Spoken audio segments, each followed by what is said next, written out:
जोहार, आप सभी का स्वागत है मेरा YouTube channel rad people blog में।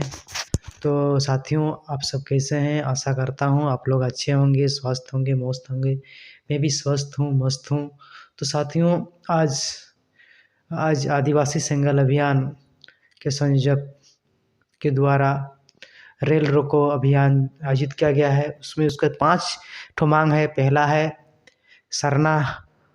सरना कोड, दूसरा है मारांग बुरू को जेएनयू से मुक्त करना, तीसरा है कुर्मी को एसटी बनने से रुकना, तीसरा है संथाल को झारखंड की प्रथम राजभाषा के बनाना एवं असम एवं अंडमान गए झारखंड के जनजातियों को वहाँ एसटी का दर्जा दिलाना।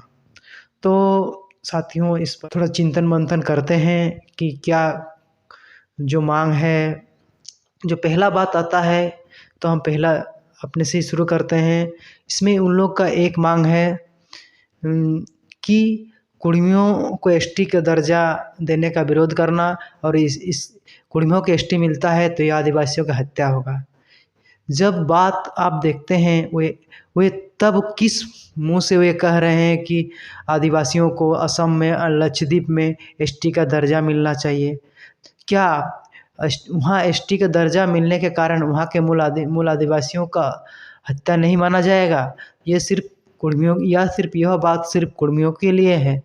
वे जब हमारे यहाँ कह रहे हैं कि कुर्मियों के आने से हमारा आत्महत्या होगा, आदिवासी का आत्महत्या होगा, तो क्या उन राज्यों में ये चीज़ नहीं लागू होगा? तो नहीं, ये सिर्फ हमें किस तरह से हमारा किस तरह से विरोध करें, वही उनका प्रमुख लक्ष्य रह गया है।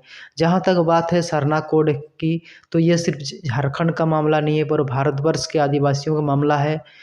हर एक जनजाति जो भारत के जो बहुसंख्य जनजाति है, जैसे गोंड, वे लोग गोंडी धर्म की मांग कर रहे हैं। इस तरह अनेकों जनजाति जो झारखंड से ही कोई विदिन, कोई आदि धर्म, कोई सरना धर्म, इस तरह की मांग किया जा रहा है। तो सरकार निश्चित है, मतलब यह बात स्पष्ट है कि कोई भी भारत के जो विभिन्न प्रकार के जाति समूह हैं, वे एक धर्म कोड पर कभी भी सहमत नहीं होंगे। तीसरा है कि मारांग बुरू को जेएनयू को सौंपना। तो ये बात आपको कैसा लगता है? जब 300 साल पहले का एक गजट को हवाला देके कहा जा रहा है कि अंग्रेजों ने लिखा है कि आदि मारांग बुरू या पारसनाथ संथालों का पूजस्थल है, तो वे जो हमारे विरोधी लोग हैं, वे क्यों नहीं मानते कि अंग्रेजों के द्वारा वैसे ही गजेटियर, विभिन्न प्रकार के गजेटियर जो कुर्मियों को आदिम जनजाति, प्रिमिटिव ट्राइब, एनिमिस्ट स्पष्ट रूप से उल्लेख किया गया है, उसको क्यों उन लोग नहीं मानते हैं? तो मतलब जब बात अपने पर आता है तो ये लोग उसी को मानते हैं। मतलब अपना हक अधिकार बस रहना चाहिए, दूसरा का वे लोग देखना नहीं चाहते हैं। तो ये कब तक चलेगा? क्या झारखंड में कुर्मी सिर्फ मरने कटने के लिए ही है? क्या सब आंदोलन का ठेका सिर्फ कुर्मी ने ही ले रखा है? और उसके बाद आते हैं कि संथाल को कहा जा रहा है कि संथाल को झारखंड की प्रथम राजभाषा का दर्जा मिलना चाहिए। तो एक बात आता है, संथाल को यहाँ का कितना लोग बोलते हैं? झारखंड की बहुसंख्यक जनता कुड़माली एवं कुड़माली से संबंधित जो भाषा निकला हुआ है, खोरटा, नागपुरी, पंचपरगनिया, इन सभी को ही कहता है। तो किस आधार पर संथाल को यहाँ का राजभाषा का दर्जा मिलना चाहिए? दर्जा तो कुड़माली को मिलना चाहिए, क्योंकि उसी की भाषा को ज़्यादातर लोग अपना व्यवहार में लाते हैं, दैनिक जीवन में यूज करते हैं। आप चाहे संथाल क्षेत्र में जाइए, हो बेल्ट में जाइए, मुंडा बेल्ट में जाइए, आपको कुर्मियों से संबंधित नागपुरी, खोरटा, पंचपरगनिया भाषा ज़्यादातर लोग इसको बोलते हैं। और जहाँ तक बात है, आज से 100 साल पहले असम गए, चाय बागानों में काम करने के लिए असम गए, जब आदिवासियों को वहाँ एसटी दर्जा नहीं है, और जो लोग कहते हैं कि आदिवासी होता है, तो वे वहाँ एसटी क्यों नहीं है? वह एसटी क्या वहाँ जाने के बाद उनका डीएनए, उनका भाषा चेंज हो गया है? जब जब झारखंड में वही डीएनए है तो वहाँ जाने पर क्या उसका डीएनए, भाषा कुछ भी चेंज नहीं हुआ है, तो किस कारण से वहाँ हम लोग एसटी नहीं है?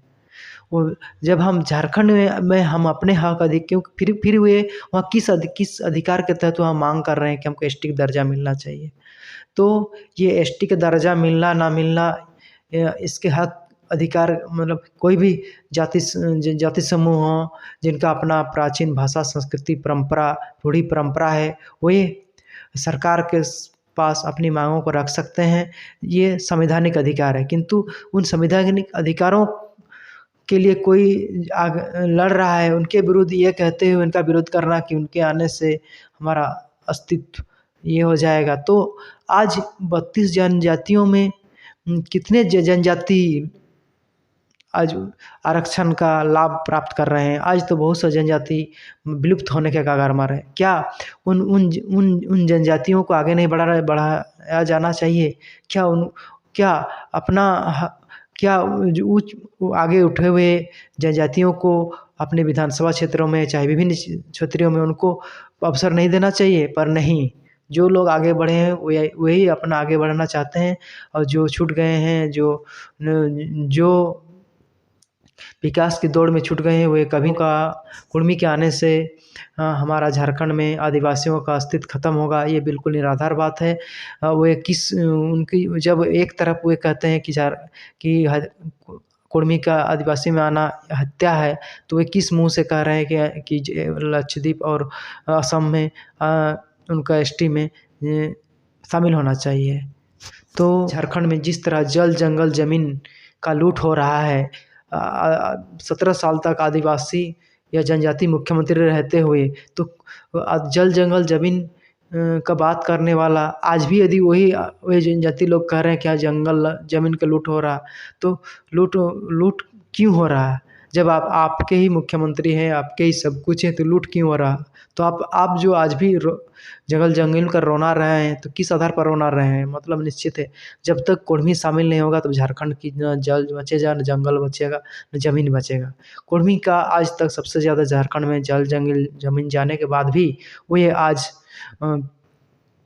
लड़ रहे हैं अपने हक अधिकार के लिए। यदि झारखंड में कुर्मी जनजाति में शामिल होता है, तो निश्चित ही झारखंड छठी अनुसूची के साथ एक समृद्ध राज्य में जाएगा और यहाँ का जल जंगल ज़मीन सब बचेगा। नहीं तो जिस तरह से रांची में पहनाई ज़मीन तक को में बड़े-बड़े बिल्डिंग खड़े हो रहे हैं, बेचते रहेंगे, और इस तरह से और सभाओं में सिर्फ जल जंगल ज़मीन का नारा देते रहेंगे, वही उनके पास रहेगा, और नहीं तो झारखंड नहीं बचेगा। इसलिए झारखंड के विकास के लिए, आगे बढ़ने के लिए निश्चित है कुर्मियों का जनजाति सूची में शामिल होना। उन लोगों को समझना चाहिए कि अब झारखंड के भविष्य के लिए कि कुर्मियों के बिना ये झारखंड कभी नहीं बचने वाला।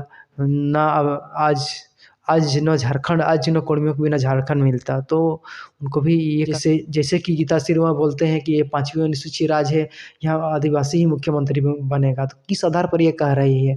सिर्फ 5वीं अनुसूची सिर्फ झारखंड के 13 जिले अनुसूचित हो जाने से क्या ये एक झारखंड आदिवासी राज्य हो जाएगा? 5वीं अनुसूची वैसे भारत में 5वीं अनुसूची और 10 राज्य है। खुद उड़ीसा, जहाँ पर सबसे अधिक जनजाति रहते हैं, तो वहाँ का मुख्यमंत्री कैसे एक उच्च जाति का है? इसलिए ये सब बेतुकी बात ज़्यादा दिन तक नहीं चलने वाला। आज हमारे लोग भी अपने इतिहास, संस्कृति को जान रहे, समझ रहे हैं।